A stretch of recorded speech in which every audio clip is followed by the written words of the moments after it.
আমার জীবনে ভয়াবহ দুইটা ফোন কল এসেছিল। আমার স্বপ্ন, আশা, ভরসা ভেঙে দেওয়ার জন্য এই দুইটা ফোন কলই যথেষ্ট ছিল। গল্প কিংবা উপন্যাস নয়, আমার জীবনের ঘটে যাওয়া ভয়ঙ্কর দুঃখের গল্প শোনাবো আজ। আমি মিনহাজুল ইসলাম রাফি, ছন্দনাম। পেশায় সাধারণ একজন চাকরিজীবী। নিম্ন মধ্যবিত্ত পরিবারে বড় হওয়া। আমি কখনোই উচ্চ বিলাসী স্বপ্ন দেখার সাহস করিনি। তবে স্বপ্ন দেখাতে বছর 4 আগে একজন আমার জীবনে আসে। তার নাম দিলাম নিশিতা, ছন্দনাম। ভার্চুয়াল বন্ধুত্বকে প্রথমে আমি খুব একটা পাত্তা দেইনি। নর্মাল কথোপকথন চলতো। নিশিতা ছিল একমাত্র ধনির দুলালি, সৌন্দর্য যেন বাঁধ ভাঙা। আর আমি হলাম সেই কোটাল পুত্র। তাই যথাসম্ভব আবেগকে প্রশ্রয় না দিয়ে বন্ধুত্বটাই বজায় রাখার চেষ্টা করলাম। কিন্তু কথাই আছে না, একটা ছেলে ও মেয়ের মাঝে বন্ধুত্বে কখনো না কখনো প্রেমকে দিবেই। আমাদেরও তাই হলো। নিশিতা তার হৃদয়ে নিংড়ানো ভালোবাসা আমায় উজাড় করে দিল। আর আমি তা প্রবলভাবে এড়িয়ে চলার চেষ্টা করতে থাকলাম। আমার আম্মা আমার মনের অবস্থা বুঝতেন। না পারতে একদিন বলেই ফেললাম, আম্মা, এই মেয়েটাকে কি ভালোবাসা যায়? আম্মা মুখের উপর বলে দিলেন, তেলে জলে মিশে না। আমি নিশিতার যোগ্য না। আমার কথা মেনে নিলাম। মনস্থির করলাম নিশিতার কাছ থেকে দূরে থাকবো। কিন্তু তার কিছুদিন পরই ওর আব্বা মারা যান। নিশিতার পৃথিবীতে আপন বলতে তখন রইল শুধু তার মা। তার মনের দুঃখ প্রকাশ করার জন্য রইলাম এই আমি, যাকে মনের কথা বলা যায়, তাকেই তো ভালোবাসা যায়। আমিও ভালোবাসায় আটকে গেলাম। আম্মাকে গোপন করেই সম্পর্কে জড়ালাম। Long distance relationship. প্রতিদিন ফোনালাপি ছিল আমাদের প্রেম। অফিসের কাজে বেশিরভাগ সময়ই আমাকে জার্নি করতে হতো। পুরোটা সময় আমার ফোনে লাইনে থাকতো। নিশিতার মাও জানতেন আমাদের সম্পর্কের কথা। খুব অবাক করা বিষয়, তিনি সহজে মেনেও নিলেন। কিন্তু বছর পেরোতেই হঠাৎ নিশিতার মা মারা গেলেন। নিশিতা পুরোপুরি এতিম হয়ে গেল, সাথে মারাত্মক অসুস্থ। প্রথমে ভেবেছিলাম আন্টির হঠাৎ চলে যাওয়ায় হয়তো তার অসুস্থতার কারণ। নিশিতার প্রতি তখন আমার তীব্র মায়া কাজ করছিল। ও হসপিটালে ভর্তি ছিল। যেহেতু ওর কেউ ছিল না আর আমিও দূরে থাকি, তাই ওকে দেখভাল করার জন্য রইল নিশিতার মামি আর ওর মামাতো বোন সামিয়া, ছন্দনাম। হসপিটালে অনেকেই যায়, আবার সুস্থ হয়ে ফিরেও আসে। কিন্তু আমার নিশিতার ফিরে আসেনি। মাত্র 2 মাস ক্যান্সারের সাথে লড়াই করে চলে গেল দুনিয়ার মায়া ছেড়ে। প্রথম ভয়ানক ফোন কলটা নিশিতার মৃত্যুর সংবাদই ছিল।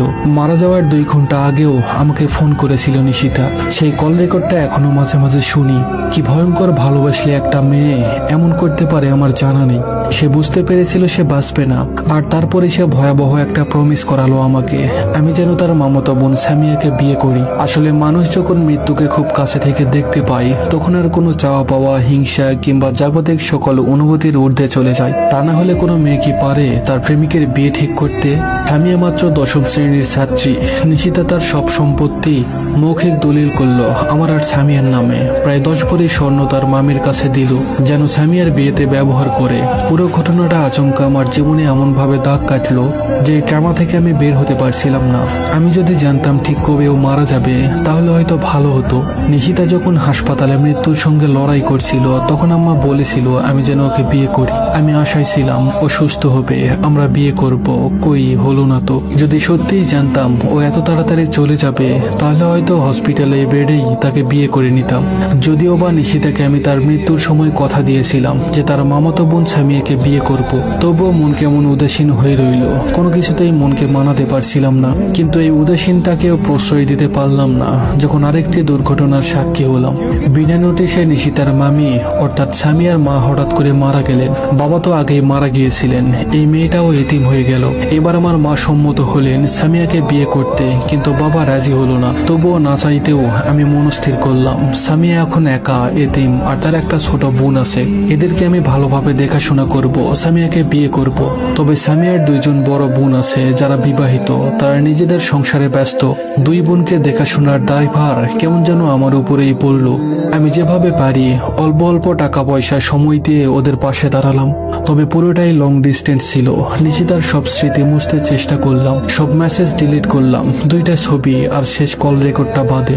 সামিয়া আমাকে ভাইয়া বলে ডাকতো, কিন্তু বিয়ে ঠিক হবার পর থেকে এই মেয়েও কেমন যেন আমায় নিশিতার মতো যত্ন করে ভালোবাসতে লাগলো। আমি সামিয়ার প্রেমের মাঝেই নিশিতার প্রেম খুঁজতে থাকি। দ্বৈত অনুভূতিতে দিন কাটে, রাত কাটে। মাঝে মাঝে নিশিতাকে মনে পড়ে। আমার কথা মতো কুরবানির ঈদের পর সামিয়াকে বিয়ে করার প্রিপারেশন নিতে থাকি। এর মাঝে একটা ব্যাপার বলা হয়নি, আমি প্রায় 2 লক্ষ টাকা খরচ করেছিলাম গত 1-2 বছরে। 1 লক্ষ টাকা খরচ করেছিলাম নিশিতার চিকিৎসার সময়, আর 1 লক্ষ টাকা পরে আমি শুধুমাত্র 1 লক্ষ টাকাই ফেরত চেয়েছিলাম সামিয়ার বড় বোনের কাছে, যেহেতু স্বর্ণ দলিল তাদের কাছে। কিন্তু নিশিতার মামি মারা যাওয়ার সাথে সাথে সে স্বর্ণের হিসাবও কেমন যেন গায়েব হয়ে গেল। কোনো সদুত্তর পাইনি আমি। সম্পত্তির লোভ আমার কোনো কালেই ছিল না, তাই আমার নামে লিখে দেওয়া জমি কিংবা স্বর্ণের হিসাব আমি চাইলাম না। কেন জানি এই পাওয়াকে আমার পাওয়া মনে হতো না, কেমন অস্বস্তিকর লাগতো। আমি শুধু আমার নিজের পাওনাটুকুই না পারতে চাইলাম। 2 লক্ষ টাকার মধ্যে 1 লক্ষ টাকা আমার নিজের ছিল, বাকিটা লোনের, সেটা অফিস থেকে নিয়েছিলাম। সামিয়ার বোন বলল সামিয়ার নামের জমি বেচে টাকাটা দিবে, ডেট ফিক্সড হলো। ওই দিন অফিসেও জানালাম যে টাকাটা দিয়ে দিব। আসলে টাকা পয়সার ঝামেলা পৃথিবীর সবচাইতে জঘন্য ঝামেলা, যেটাতে আমি জড়িয়ে পড়েছি। ব্যাপারটা নিয়ে সামিয়ার সাথে 2-1বার কথা হলো। যেদিন টাকা দেওয়ার কথা ছিল তার আগের দিন সামিয়ার সাথে মেসেজিং এ হতাশার কথা বললাম। টাকাটা সময় মতো না পেলে জবটা হয়তো হারাতে হতে পারে, সাথে সাথে আরো অপমান অপদস্থ হতে হবে সেটাও বললাম। সামিয়া বলল আমি বেঁচে থাকলে টাকা পাবেন, আর না পেলে মরেই যাব। আমি ওর কথায় তেমন গুরুত্ব দেইনি, বাচ্চা মানুষ। 21 তারিখ টাকা দেওয়ার কথা ছিল, টাকা পেলাম না। 22 তারিখ বিকেলে একটা ফোন কল পেলাম, যেখানে শুনলাম আমার খড়কুটো ধরে আঁকড়ে থাকার স্বপ্নটাও শেষ। সামিয়া আত্মহত্যা করেছে। নিশিতার মৃত্যু আমাকে ভাবিয়েছে, কাঁদিয়েছে, আর সামিয়া আমাকে স্তব্ধ করে চলে গেছে, ভীষণ দায় ফেলে গেছে আমাকে। আমি আসলে কি পেলাম জীবনে? আমি হাত দিয়ে যা ছুঁই তাই কেন দুঃখ হয়ে যায়? আমি ভালোবাসতে চাইনি, তবুও বাসতে হয়েছে। আমি দায়িত্ব এড়াতে চেয়েছি, তবুও নিতে হয়েছে। তবে আমি কেন সুখ চেয়েও সুখ পেলাম না? আমার কেমন পাগল পাগল লাগে। মোবাইল ফোনে ফোন আসলেই বুকটা কেমন যেন ধুক করে ওঠে। না জানি কি দুর্ভাগ্য আমার জন্য অপেক্ষা করছে। আমি সবকিছু ভুলতে চাই, কিন্তু কেন পারি না। নিশিতার কাপা কাপা গলার ভয়েস রেকর্ডটা এখনো কানে বাজে। আমার কবরে কিন্তু দুমুঠো মাটি তুমি দিও। রাফি, তুমি তো আমার সব। দেখো, তুমি ছাড়া আমার আর কেউ নেই। আমার মন বলছে এটাই আমার তোমার সাথে শেষ কথা।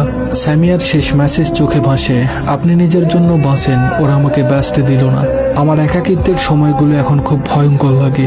নিঃসঙ্গতা, ব্যর্থতা, দারিদ্রতা আর একাকাশ পরিমাণ দুঃখ স্মৃতি আমাকে কুড়ে কুড়ে খাচ্ছে।